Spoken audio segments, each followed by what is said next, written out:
Сайн уу? Төлөвлөгч дэвтрийн шинэ видеогоор уулзж байгаадаа баяртай. Тэгэхээр оны цаг дээр төлөвлөгч дэвтрийн 2019 оны төлөвлөгч дэвтрийнхаа тухай видео хий гэж бодлоо. Тэгэхээр хамгийн сүүлд үзүүлсэн төлөвлөгч дэвтрийн видеон дээр би энэ дэвтрийг бол харуулж исэн. Яг нэг стикер бол нэмэгдсэн байгаа.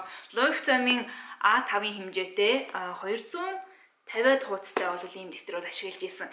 Энэ дэвтэр бол яг ерөөхдөө bullet journal-ны community-гийн хамгийн их ашигладаг дэвтрүүдийн нэг байгаа. Тэгэхээр энэ дэвтрийн багтаамж бол нэлээд том гэж хэлж болно. Ерөөхдөө A5-ын хэмжээтэй дэлгээд бол A6-гийн гэнэ. Дэлгээд A4-ийн хэмжээтэй болчдөг ийм том дэвтэр байгаа. Гэхдээ энэний дутагдал нь бол үндсэндээ жижигхэн цүнхэнд бол багтдаггүй. Ажилдаа болохоор би ийм хэмжээтэй цүнх барьж явдаг. Энэ дотор бол ороход яг ингээд A5-ын дэвтэр нь багтаад таардаг. Гэхдээ амралтын өдрүүдээр бас ажлын ийм хар цүнх авч явах нэг тийм дургу. Эсрэгээрээ болохоор би ийм жижигхэн cross body цүнхнүүд бол авчихгүй шижээдیں۔ Скорхон лагаад дээ. Тэгсэн чинь энэ дэвтэр бас ийшээ орно л тоо. Гэхдээ дотор нь хийчих юм бол хажуугаас харлаа гэхэд өөр юм багтахааргүй болчих. Тэгэхээр би угаасаа энэ дэвтрийг өдөр болгон авч явмаар байгаа. Гэхдээ амралтын өдрөөр бас жижигхэн цүнхнүүд ч гэсэн өөр мэрэж. Ажлын өдрөөр ч гэсэн жижиг цүнх хөрж ивэл бүр сайн л.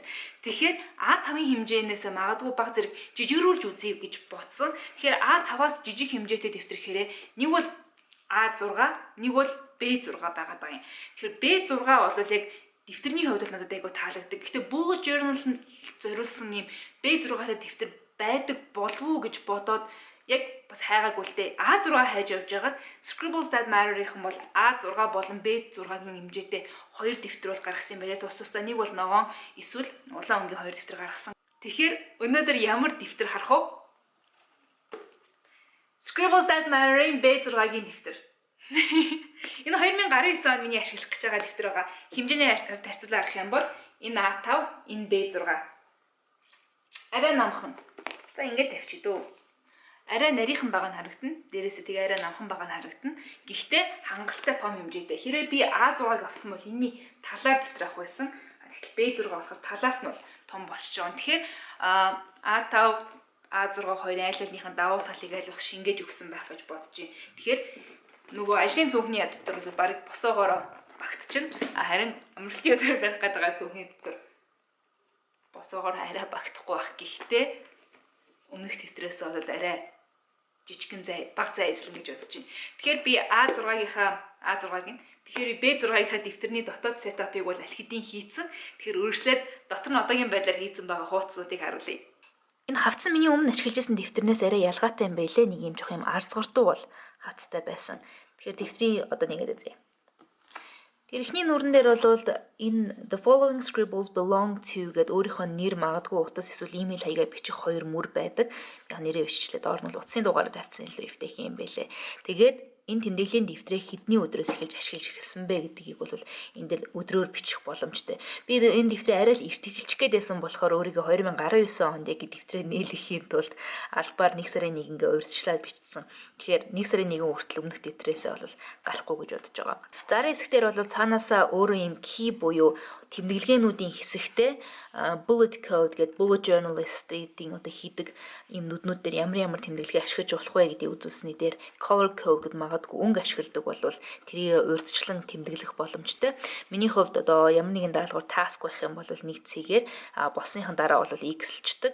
Тэгээ ямар нэгэн арга хэмжээ байх юм бол бүрэнхийгээр босныхан дараа доторх нь бол буудчихдаг. Тэгээд note гэдэг тэмдэглэл зүгээр юм зураасайг бол ашигладаг. Одоогийн байдлаар бол шар өнгөөр ганцхан би workout буюу дасгалаа тэмдэглэж байгаа одоогоор өөр тийм өнгөний код бол байхгүй байгаа. Мэдээж хэрэг нэмэгдэхийн хэрээр энэний доотлолт нь бол бичээд явах боломжтой байгаа. Тэгэхээр дараагийн нүрнээс нь эхлээд index буюу одоо гарчгийн хэсэг бол эхэлж байгаа. Scribbles off гэдэг яг юуны тухай вэ гэдгээ энэ дээрээ бичиж байгаад араас нь хэддэх нүүрэн дээр байгаа вэ тэмдэглэж болно. Одоохондоо бол би 2019 оны future log мөн 1-р сарын monthly log буюу сарын тэмдэглэлээ бол бэлтчихсэн байгаа. Тэгэхээр index нь бол нэг нүүр биш мэдээж хэрэг 2-3 нүүр бол үргэлжилж байгаа. Нэг туршлагаас бол үзэхэд бол 3 нүүр бол хизээч багддаггүй юм бэлээ. Би багдаж магадгүй санаа зовж ирсэн. Яг үнэндээ бол урагшаага ингэж гарчиг руугаа бичих тохиолдол харьцангуй бага юм бэлээ. Тэгэхээр нэг анзаарсан юм нь юу вэ гэхээр өөрөөр зүйлүүдийг одоо энэ тэмдэглэсэн хуудасныхаа дараалалаар бүглэх биш нэг төрлийн юмнуудыг нэг нүүрэн дээр бичмээр юм байлээ. Үндсэндээ одоо энэ нүүрэн дээр яг би энэ future log, monthly log За энэ monthly log хүртэл явах та юм төлөвлөлтүүдийнхаа нүрүүдийг энэ дээр бичиж байгаа бол магадгүй энэ хүртэл явж итэл өөр нэг төрлийн тэмдэглэх зүйлүүд бол гарч ирж болно. Тэнгүүд шууд эргүүлээд артлынхаас нь эхлээд нэг төрлөөр нь бол багцлцсан илүү амар юм бэлээ. Заримдаа бол ажлын нэг хэсэг бол байж болно. Нөгөө талд нь видеоны хэсэг ч юм уу. Би магадгүй энэ хэсэг дээр нэг видеоныхаа тэмдэглэлийг энэ дээр нь ажил дээр эргэж харж явах шаардлагатай зарим юмнуудынхаа тэмдэглэлийг бол хийх байхаа гэж таамаглаж байгаа. За ингээд индексийн араас бол шууд нүүрнүүд нь эхэлж байгаа. Үндсэндээ доороос эхлээд 1 гэдэг дугаарлагдаад эхэлж байгаа бол 1 2 гэд бүх нүүр нь бол дугаарлагдсан. Нийтдээ 180 нүүртэй байлуу. За миний видеоны дараагийн хэсэг өдрөө бол харъя. Өмнөх B5-ын дэвтэрд ашиглаж байхад бол би яг энэ дизайныг бол ашиглаж исэн. Гэхдээ хэмжээний хувьд арай том болохоор нэг нүүрэн дээр бол 3 сарыг бол багтаах боломжтой байсан байгаа. Энэ дээр болохоор би 3 сарын багтаах арай боломж нь харьцан ус хулаасан учраас нэг нүүрэн дээр 2 сарыг бол багтаах гэж хичээсэн. Гэхдээ нэг нүүрэн дээр 2 сар багтаад ирэнгүүт доотлолт нь ойролцоогоор 1.5 см-ийн бол илүү өндөр байх боломжтой. За тэгэхээр 1-ээс 4-р сар бол юм байна. 5-аас 8-р сар бол энэ байна. Ерөнхийдөө бол энэ дэвтэр нүрийн юм улаан өнгөтэй болохоор би feature log-ийнхаа эсхийг нь улаан өнгийн тодруулагч бол ашиглаж хийсэн. За 9-р сараас 12-р сарын хувьд бол бас юм байна. За ингээд 6-р нүр хүртэл feature log үргэлжилсэн. Энэний араас эхлээд monthly log буюу сарын логуудыг бол эхэлсэн.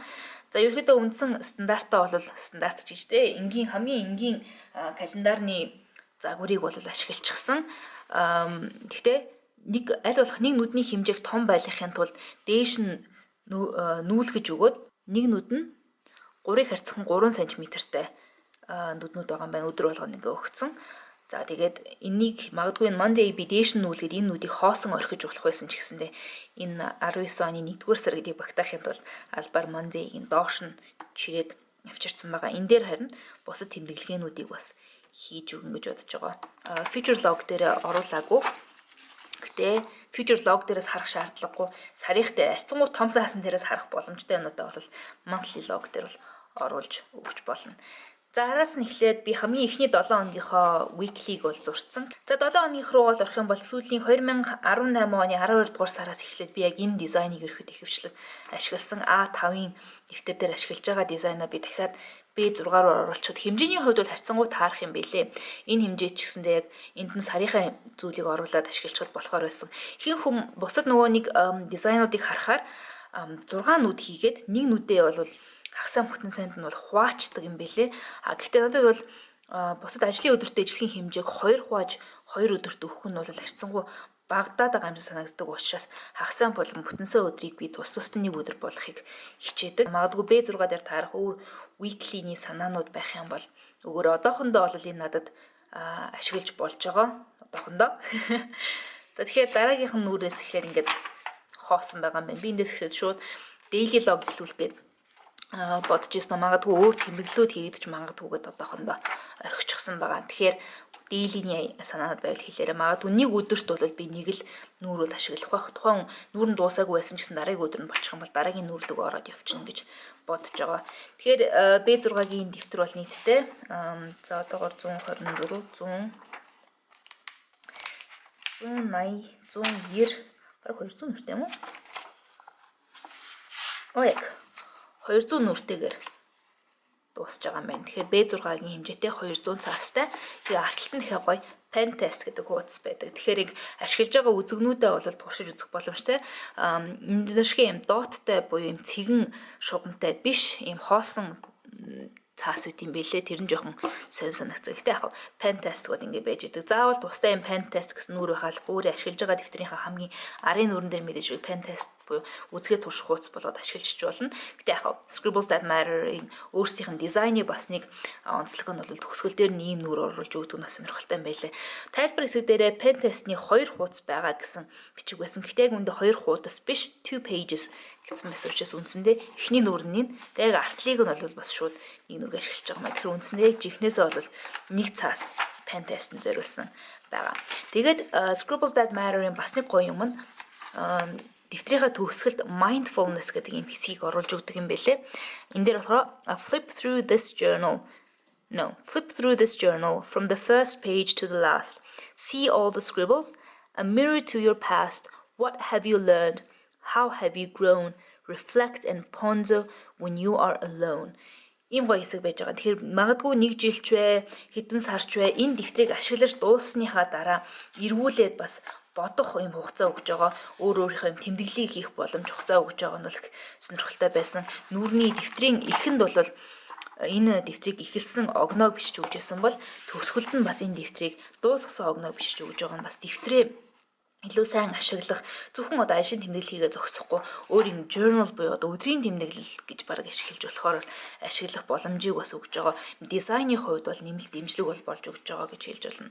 За тэгээд төгсгөл хамгийн сүүлд нь бол Scribbles That Matter өөрсдийн ашигладаг ийм дизайнтай цааснууд байд юм байлээ. Ер нь оригинал одоо хамгийн анхны гарч ирсэн Scribbles That Matter юм бүр гадна талын хавцсан дээрээ ийм дизайнууд л орж ирдэг. Жоохон ажилд ашиглах жоохон тохиромжгүй байж магадгүй. За тэгээд дэвтэр болгоны артал дээр бол ийм юу байгаа халаас цаасан халаас бол байдаг.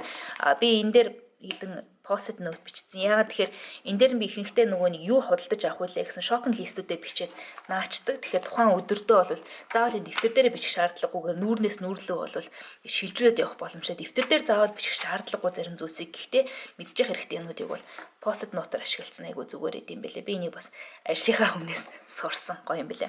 За тэгээд энэний ард бол би авч явж байгаа одоогийн байгаа авч явж байгаа юм. Энэ аялын SIM картны нэг хэсэг байна. Anyway, энэний талаар би дараа нь тусдаа өөр видео хийнэ. Тэгээд дахиад би Hobonichi-гийн stencil ашигласан цаасыг нь хаяаг бол байгаа юм байна. Хөөрхөн ийм хив. Логч хамаас ялгаатай дэвтэр нь өөрөөсөө ийм үзэгний гэртэй. Үзэгний гэрүүд нь өмнөх зарим хувилбарууд дээр нь бол салж унаад байсан юм шиг байгаа. Тэнгүүт арталт нэгэд кноптод өгсөн байсан. Тэгээ артлынх нь резин нь юм байна. Scribbles That Matter-ийн үндсэн дэвтрүүтэй харьцуулбал харьцангуй ажилд ашиглах боломжтой Pro version буюу Pro гэдэг одоо профессионал хувилбарын жижиг хэмжээтэй дэвтэр байгаа. Хэрвээ энэ дэвтрийг сонирхож ивэл зарим авчруулах холбоосуудыг нь бичлэгийн доор холбоосоор үлдээх болно. Amazon.com-оос холбогдсон. Хэрвээ Amazon.com-оос яаж юм авах вэ гэдэг видео үзье гэх юм бол энэ бичлэгийн доор бас энэ видеоны card хэсгүүдэд холбоод өгчих болно. Тэр видеог бас үзээрэй. Тэгэхээр ийм байна. 2019 оны төлөвлөгч дэвтэр ийм. Тэгэхээр дараагийн видеогоор уулзлаа. Баяр таа.